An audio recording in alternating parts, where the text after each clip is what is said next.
Assalamualaikum warahmatullahi wabarakatuh. Salam guru penggerak. Saya Neneng Kaisa, calon guru penggerak angkatan 8 dari Kabupaten Wonosobo. Saya akan menyampaikan tugas 1.1A8 koneksi antar materi modul 1.1, yaitu kesimpulan dan refleksi pemikiran Ki Hajar Dewantara. Kesimpulan dan penjelasan mengenai pemikiran Ki Hajar Dewantara. Yang pertama, teknologi pendidikan, yaitu Ingarso Sung Tulodo, yang artinya di depan memberi contoh. Ingmadyo Mangun Karso, yang artinya di tengah memberi semangat. Dan Tutwuri Handayani, yang artinya di belakang memberi dorongan.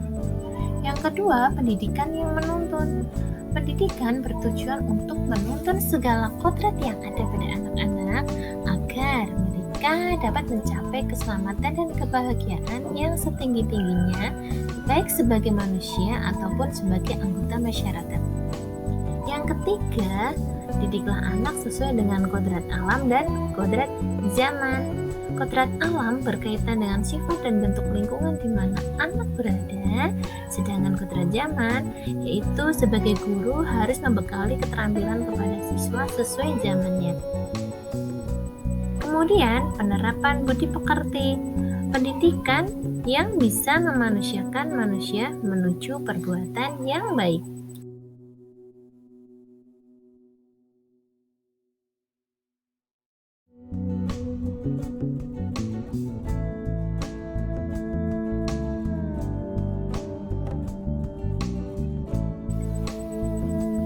Yang saya percaya tentang murid dan pembelajaran di kelas sebelum pembelajaran modul 1.1 yaitu yang pertama, saya beranggapan bahwa murid hanya sebagai objek pembelajaran. Yang kedua, pembelajaran lebih sering berpusat pada guru. Yang ketiga, pembelajaran berfokus pada ketuntasan materi dan pencapaian KKM. Dan yang terakhir itu pembelajaran lebih sering dilaksanakan di dalam ruang kelas.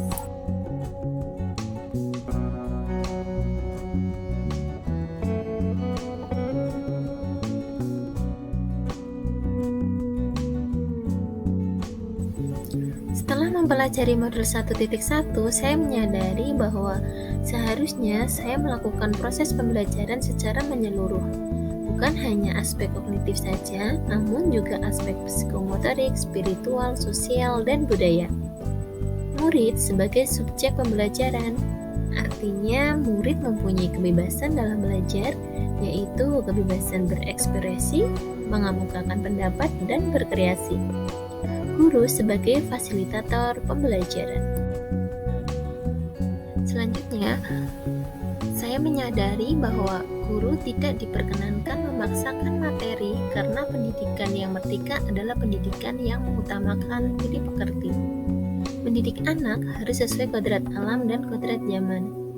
Pendidikan dan kebudayaan merupakan dua hal yang tidak dapat dipisahkan dan menjadi satu kesatuan. Kemudian guru harus memahami karakteristik setiap murid.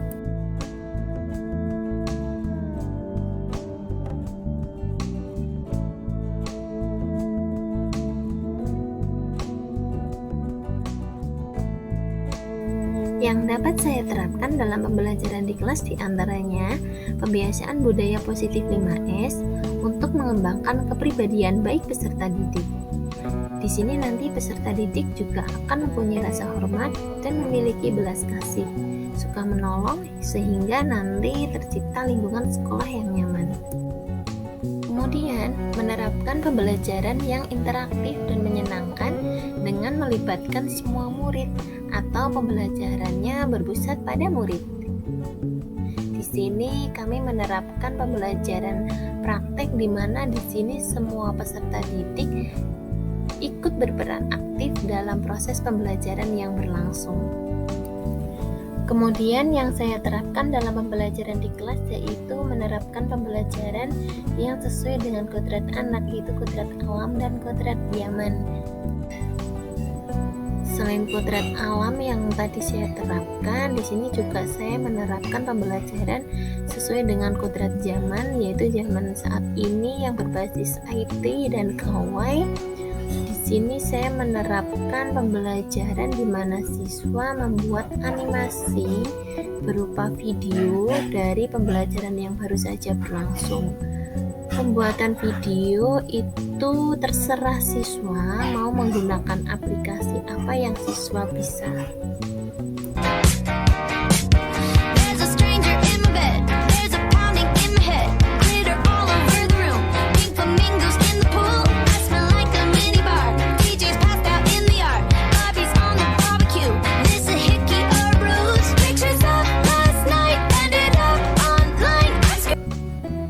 Kemudian yang saya terapkan dalam pembelajaran di kelas yaitu permainan dalam pembelajaran dan ice breaking untuk menambah semangat dan motivasi siswa. Yang dapat saya terapkan dalam pembelajaran di kelas diantaranya yang terakhir adalah memahami karakteristik setiap murid, yaitu dengan mengenali karakter dan latar belakang murid dengan menjalin komunikasi yang baik.